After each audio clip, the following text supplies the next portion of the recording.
Home appraised 110,000 over purchase price. How should I proceed? Enjoy it and close.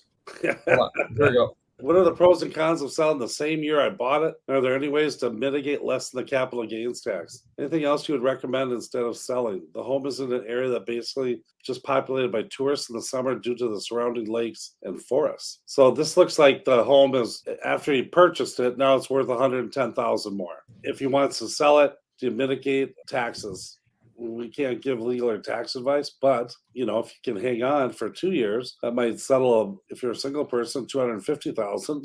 If you're a married couple, $500,000. So that could help you tremendously, and you might want to just hang on to it, especially if it's in an area that's that good. But the other thing is that if you just made $110,000, that's pretty good. Be happy about it. Sometimes paying taxes means a good thing too, that you made money. So. Agreed. And I think that, like I got a buddy of mine that when he was younger, he would build a house and sell it every 2 years. And he was on that perfect, where every year houses were still going up, 6 to 10% a year. And he'd have the profit from the house roll forward. And so eventually, like he said, every fifth house was free. Building conservative homes. He wasn't building these big mansions or anything. And the idea there was taking advantage of the rules.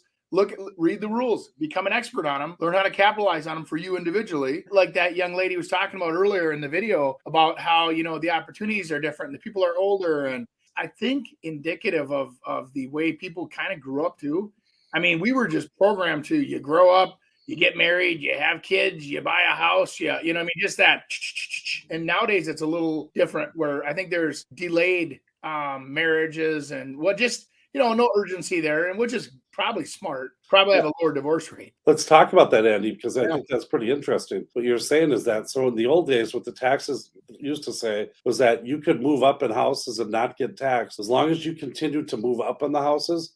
And at 55, one time, you could get $150,000 deduction off of that. So if you made $400,000 over the time, you could take $150,000 off and you get taxed on $250,000. Now the tax laws read, as a single person, every 2 years, as long as you lived and maintained that home and lived in it 2 of the previous 5 years. So you could have owned it for 2 years and rented it for 2.5 years, and you can still get up to $250,000 as a single person, tax-free. You don't have to go buy another house. You don't have to do anything. Or you could go buy another house and do the same thing over and over. So there's an unbelievable tax advantage now that there wasn't when we were growing up either. Well, I mean, and not to dumb it down, but I mean, honestly, if you think about building a $300,000 house, and let's say you can build it for $250,000. You save that $50,000. So you actually buy a house for $300,000, and then when you sell it, let's say for $400,000.